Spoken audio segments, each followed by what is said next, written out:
আসসালামু আলাইকুম রহমতুল্লাহ। আলহামদুলিল্লাহ ওয়াসসালাতু ওয়াসসালামু আলা রাসূলিল্লাহ। সুপ্রিয় চ্যানেলের বন্ধুরা, আশা করি আল্লাহর অশেষ মেহেরবানিতে আপনারা সকলে ভালো আছেন। তো আলহামদুলিল্লাহ আমিও ভালো আছি। প্রতিদিনের মতো আজকে একটা ভিডিও নিয়ে আসলাম আপনাদের সম্মুখে। অনেক গুরুত্বপূর্ণ একটি ভিডিও। যে ভিডিওর কথা বলবো আপনাদেরকে, যে আমলের কথা বলবো, এটা আমাকে টিকটক মেসেঞ্জারে অনেক ভাইয়া এবং আপুরা জিজ্ঞেস করছে। বাত্তানিসা আমাকে প্রশ্ন করছে যে ভাইয়া, আমার অনেক বয়স হয়ে যাচ্ছে, উপযুক্ত বয়স পার হয়ে যাচ্ছে আমার ছেলে এবং মেয়ে, যুবক এবং যুবতী অনেকেই প্রশ্ন করে আমাকে। তো যার কারণে আমি আজকে এই ভিডিওটা বানানো তাদের উদ্দেশ্য করে।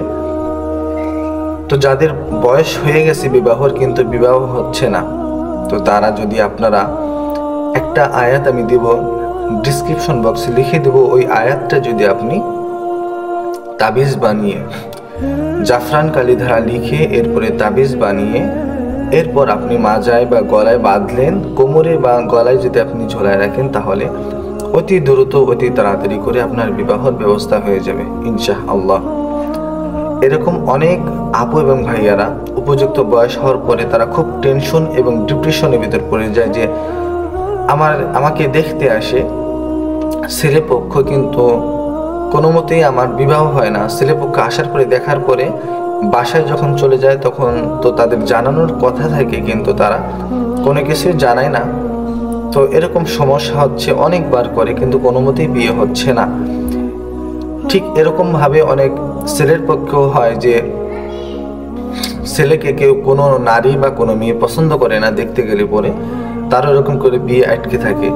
তো এই জন্য সেই ভাইয়া এবং আপুরা, আপনারা যদি এই আয়াতটি তাবিজ বানিয়ে গলায় ঝুলাই রাখেন, তাহলে অতঃপর আল্লাহ তাআলা এর ওসিলায় আপনার দ্রুত বিবাহর ব্যবস্থা করে দেবেন ইনশাআল্লাহ।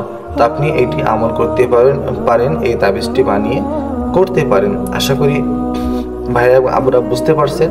তো এই আমলটি করলে আপনি অনেক উপকৃত হবেন ইনশাআল্লাহ।